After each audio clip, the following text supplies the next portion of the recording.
Hello, YouTube. I need a drink. My name's Drew Franklin, Jack Pilgrim, Zach Gagan, Jacob Polachek, and Kentucky basketball just lost another game behind us. That's 3 in Rupp Arena in a row for the first time in the near 50-year history of Rupp Arena. As you can imagine, not a great mood here on this panel or anywhere around us, but the Rapid Reaction Show continues after Kentucky lost. I don't even know the score, don't care. It was a close game. Kentucky lost 3 straight games. Came down to the end, and in just a little poetic twist of the knife, Mark Few fouls up 3. Kentucky gets a look at the end. We'll get to that. I guess you can call that a look. But again, they lost, and we're here to review it, recap it, and do a little therapy with you. Jack Pilgrim, let's start with just in general, who played, who didn't play, because that's always something we got to learn about these games. Just walk us through. We had DJ, no Trey. Had a lot of ado. Let's just first do a health report before we get to the actual basketball game that disappointed all of us. Yeah, DJ came back, made his first return in 4 games, and did some things in the first half, and we barely saw him in the second half. Trey Mitchell continues to be out with a back issue. Game time decision up to this point. It was kind of a we'll see how it goes. With shoot around, he ends up saying, not yet.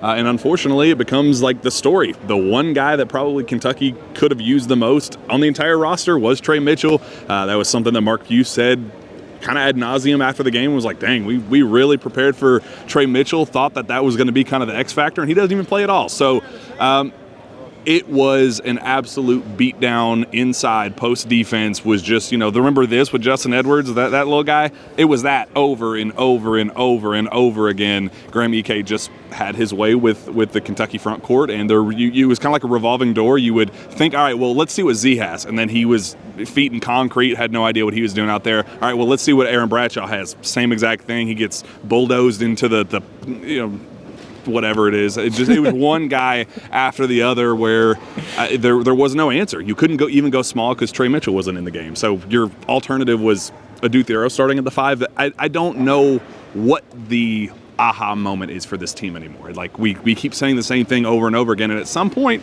this team just is who they are. They are not physical, they can't rebound, they can't defend to save their life, and now we are 7 games left in the regular season, very, very, very concerned about the long-term trajectory.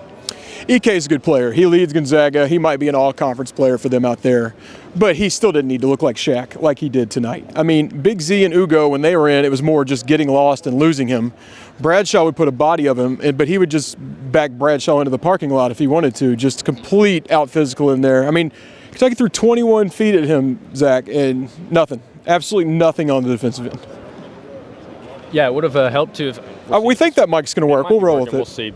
New setup here. Comments were very upset with us, so we're trying to fix this here. But yeah, would have definitely been nice to have Trey Mitchell out there. Adu for I'm sure he's still dealing with back issues. He did all he could. I mean, he was powering down dunks in the first half. He was trying to be the big body that Kentucky needed, but unfortunately, he can't guard Ike at the same time.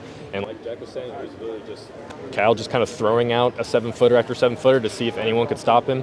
I don't know how much more resistance Trey Mitchell would have provided, but I can almost guarantee that it would have been more than the 0% resistance that we saw out there.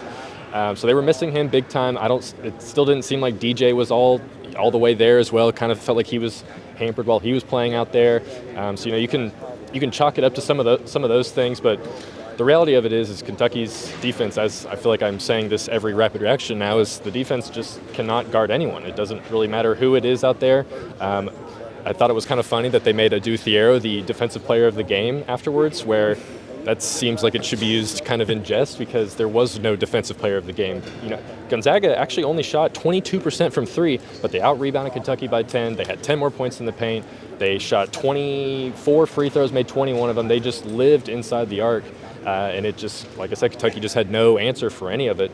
And you can have Reed Sheppard and Antonio Reeves, score whatever they had, 38 combined points. It felt like all of those came in the second half. And it just doesn't matter because you're not going to get any defense. Jacob here, he got hired to KSR, was it February last year? Was that January, February-ish? So you're still new to the Kentucky basketball beat. I swear it's not always like this. Home of greatest tradition of college basketball. I swear it exists. Year 3, and this is pretty much what it's been, I'd say, actually. So as the newcomer, just what do you think? You took this job to cover Kentucky basketball. We're not exactly proud of the state we're in, but were you proud of Rupp Arena bringing it today? Rupp Arena did bring it today. The crowd got really loud, especially in that second half, start of the second half when Kentucky was rolling. But some high highs and some very low lows. Yeah, it was rough. What stood out your basketball? I really We've pretty much complained about the defense as much as we can. Yeah, like I will say, I did like what Adu did. I thought that he brought a lot of energy, made some good plays, didn't finish some plays, which I would have hoped he would have. A lot of effort from him, though. And got that going. A positive, like Zach mentioned, the 3-point defense, we've been talking about it constantly. They held Gonzaga 4 for 18 from 3, so that's really positive, but they also... Plus, you're trying. You're trying to bring the joy. But, yeah, when you give up 50 points in the paint, it's not going to help much. So. We got to get you some wins in here. You deserve wins. Zach deserves some tournament wins. Jack, let's focus on the end of the game. I know Rob Dillingham didn't play well, but with 13 seconds left in the game, you're down 2. You're not playing defense. You have the ball. You don't need a rebound. You literally need a 2 to tie, a 3 to win. I thought maybe put him in. Didn't happen, and we get the lob to Ugo. What were your thoughts on how that went down? Well, we actually talked to Adu about it afterward, and you know, my thought in the middle of that was, how do you miss Adu Thero? Like, that was the one guy that you could probably throw it up to the banners at Rupp, and he probably would have gone up to get it and thrown it down to win the game. And somehow Reed shortchanged him. And, like, you don't want to blame Reed because he was otherworldly in the second half. Well, they were in the game. Yeah, an unbelievable second half effort, but it was also one of those deals where if you're going to draw that up, and I don't know if you saw, there's a little video of Tyler Ulis while the play was being drawn up on the bench going, shaking his head, really telling that the guy, the basketball IQ point god of all human beings, was watching it unfold going, I would not do this if I were you. I'm learning this for the first time. And that's the way it unfolds. If you're going to do it, the one thing you can't do is turn the ball. Like, you have to put it in a position where the one guy who could just go up anywhere and get it can go and flush it. And Adu was like, I was looking down on the old dude's head. Like, I was up there and the ball just kind of wasn't following me, and I was like, uh-oh. It was one more thing. And like the Rob thing, it was kind of got weird after 8 minutes. And again, you're riding the hot hand. It's not that he wasn't playing at all. It was the fact that it took as long as it did, because he usually the first guy off the bench, 17 and a half minutes, first instance of we need an offense spark, Rob's in. It just kind of kept dragging, and after 8 minutes, you're like, something is off. And then he plays 4 minutes in the second half. That's crazy. I'm so worried. That is my biggest fear with this team, that if they fall short and, it's another year where we're going, what could have been, we're going to look up, and he's going to be in the NBA All-Star game, and we're going to say, why wasn't he playing in the game at Kentucky more? And I know Rob's very flawed. He was not playing well this game. I understood sitting a while. Edwards and Adu played really well. They deserve their minutes. But in a moment where your only objective is to get a basket, I mean, you have the most dynamic scorer in college basketball, Zach. I just thought they should have given him a look there.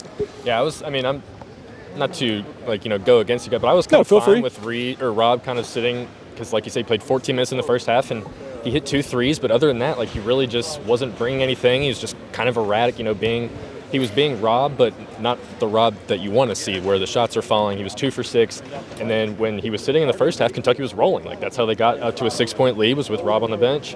But at the same time, yes, when there's a minute left in the game and you need a bucket or something like that, I think you got to put Rob Dillingham in the game. But you touched on Justin. It's not like let's end on a good note. Brag on Justin. Take us home with Justin Edwards. He only had 8 points and 5 rebounds, which is literally his season average, that's fine at this point. But the guy, I think he re-aggravated his knee there at the last 15 seconds, fell on the floor, got up, found a way to lock in on defense, and force the jump ball that actually gave Kentucky an opportunity to even screw it up down the end there. Because I think the second option, Cal said, was to hit Antonio for a 3 if the lob wasn't there for Reed, which maybe you start with trying to get Antonio the ball first and then the lob, because I think there was still 14 seconds left or something when Kentucky had that possession, or 13, something like that. Yeah, so it's just tough game management down the end there. We can always pick apart all the ins and outs of all of it, but it was kind of funny to see Mark Few fouls up 3. Their situation was completely different than Kentucky's, as if, when they had the opportunity to foul up 3, but they did it. It worked out. It's kind of funny how those things all work out in the end, huh? Yep. Now 16-7, is that the record? bruiser would tell you that's fine, though. Oh, my God. That's for another time. Standings, the SEC, this didn't really impact that, but staring down a Thursday game in the SEC tournament, I think the fan base is – Steven just threw something off camera.